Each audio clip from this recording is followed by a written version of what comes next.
अस्सलाम वालेकुम रहमतुल्लाहि व बरकातुहू। अच्छा, वीडियो का पैगाम बड़ा अहम है और ख़ास तौर पर हमारी शादीशुदा बहनों के लिए है। अच्छा, इस वीडियो में हम आपको शौहर का बीवी की मोहब्बत के लिए वजीफ़ा बताएंगे। अच्छा, यकीन माने कि इस रूहानी अमल की तकरीबन हर घर में ही ज़रूरत रहती है, इसमें कोई शक वाली बात नहीं है।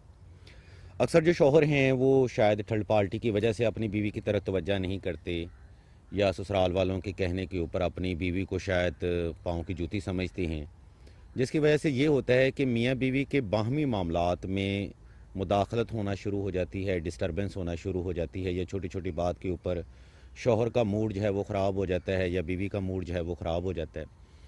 तो ये सारी कंडीशंस में जो ये वजीफ़ा है ये बेहद आसान रूहानी अमल है और बहुत ज़्यादा वर्क करता है।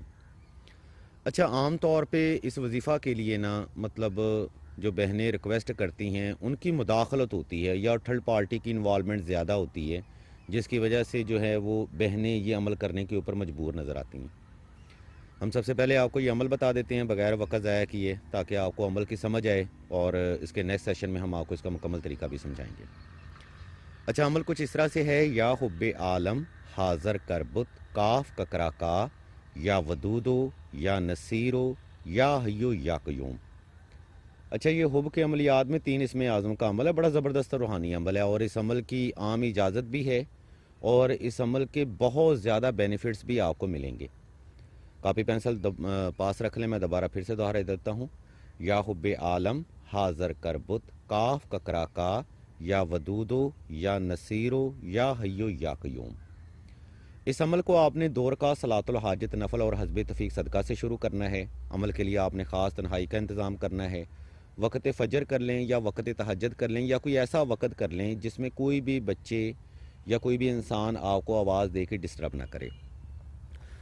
आपने नवाफिल अदा करके आलती पालती की हालत में बैठ जाना। चाहे आप जाए नमाज के ऊपर बैठ सकती हैं, अपने बिस्तर के ऊपर बैठ सकती हैं, अगर आप लेट के भी करना चाहें तब भी कर सकती हैं। जब आप पुरसकून हो जाएं तब आपने अपनी शहादत की उंगली अपनी दिल की धड़कन के मुकाम पे रख लेनी है और अपने शौहर को तसव्वुर करते हुए आंखें बंद कर लेनी हैं। जब आप पुरसकून और रिलैक्स हो जाएं तब आपने अपने शौहर को तसव्वुर करते हुए इस रबाई का जिक्र कम अज़ कम 717 बार करना है। मैं दोबारा से दोहरा देता हूँ कि अपने शौहर को तसव्वुर करते हुए इस रबाई का जिक्र आपने दिल से 717 बार करना है, और ये अमल आपने 14 रोज़ तक बिला नागा जारी रखना है। इस अमल में कोई भी शख्स आपको आवाज़ ना दे, कोई भी शोर ना हो, कोई भी डिस्टर्बेंस ना हो, मुकम्मल आपका फोकस आपके शौहर के ऊपर हो। इंशाल्लाह पहले ही दिन के इस अमल की बरकत से आपको आपके शौहर के मिजाज में वाज़िह तब्दीली देखने को मिलेगी। उसे फजूल बहस करने से गुरेज़ करना है, फजूल लड़ाई झगड़े से गुरेज़ करना है, क्योंकि जब आप फजूल बहस करेंगे तो जो डेवल एनर्जीज़ होती हैं ना, वो लड़ाई झगड़ा करवाती हैं, वो उकसाती हैं, वो मैनिपुलेट करती हैं। तो इस अमल के दौरान आपने बिल्कुल उनसे कोई फजूल बहस नहीं करनी, खामोशी का अमल इख्तियार करना है और 14 रोज़ तक बिला नागा ये अमल जारी रखिएगा। इंशाल्लाह आपको इसके बहुत ज़्यादा पॉजिटिव रिज़ल्ट मिलेंगे। अगर तो थर्ड पार्टी होगी वो भी ख़त्म हो जाएगी। अगर इन लॉज जो हैं वो इंटरप्ट कर रही हैं या इंटरप्ट कर रही हैं या डिस्टर्बेंस डालने की कोशिश करें, वो भी ख़त्म हो जाएगा। अगर शौहर का मजाज वैसे ही रूखा रूखा सा रहता है, बदमजाज किस्म का इंसान है, तो वो भी इंशाल्लाह आपके कंट्रोल में आएगा।